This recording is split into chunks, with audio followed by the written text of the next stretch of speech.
ఆత్మలింగం అంటే ఏమిటి? శివుడు రావణాసురుడికి ఎందుకు ఇచ్చాడు? దాని వెనుకున్న రహస్యమేంటో మీకు తెలుసా? రావణాసురుడు రాక్షస రాజు, కానీ శివుడి యొక్క భక్తుడు. అతను కైలాసానికి వెళ్లి శివుడిని ప్రసన్నం చేసుకునేందుకు కఠోరమైన తపస్సు చేస్తాడు.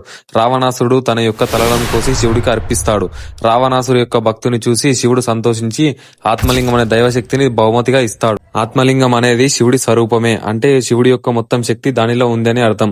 దీనిని ఎక్కడ ప్రతిష్ఠిస్తే శివుడు అక్కడ సాక్షాత్తు ఉంటాడని అర్థం. ఆత్మలింగాన్ని ఇచ్చే ముందు శివుడు ఇలా చెప్తాడు, నువ్వు దీనిని ఎక్కడ ఉంచితే అది అక్కడ శాశ్వతంగా స్థిరమైపోతుందని. అప్పుడు రావణాసురుడు ఆ ఆత్మలింగాన్ని లంకకు తీసుకెళ్లాలని నిర్ణయించుకుంటాడు. ఎందుకంటే శివుడు లంకలో ఉండాలని అతని కోరిక. కానీ దేవతలైన విష్ణువు, ఇంద్రుడు, నారదునికి ఇది ప్రమాదకరం అనిపించింది. ఎందుకంటే శివుడు లంకలో స్థిరమైతే రావణుడు అజేయుడవుతాడు కాబట్టి. దేవతలు విష్ణువుని కలిసి ఇలా కుట్ర పన్నుతారు.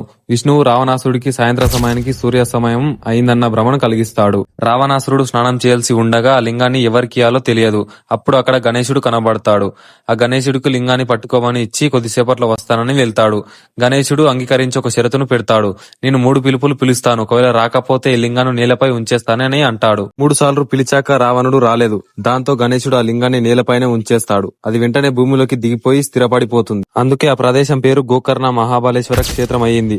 అంటే శివుడు మహాబలంతో స్థిరమైన ఆత్మలింగం ఉన్న స్థలం. ఆ లింగం గోకర్ణలో స్థిరమై ఉంది. అది ఇప్పుడు కోట్లాది భక్తులకు ఆరాధ్యంగా ఉంది. భక్తి శక్తివంతమైంది, కానీ వినయం లేకపోతే దైవకృప అనేది నిలవది. శివుడు రావణుడికి ఇచ్చిన ఆత్మలింగం మనకి అహంకారం అనేది విడిచిపెట్టమని నేర్పుతుంది. ఇలాంటి మరెన్నో వీడియోస్ కోసం మన ఛానల్ ఇప్పుడే సబ్స్క్రైబ్ చేసుకోండి. Thank you for watching.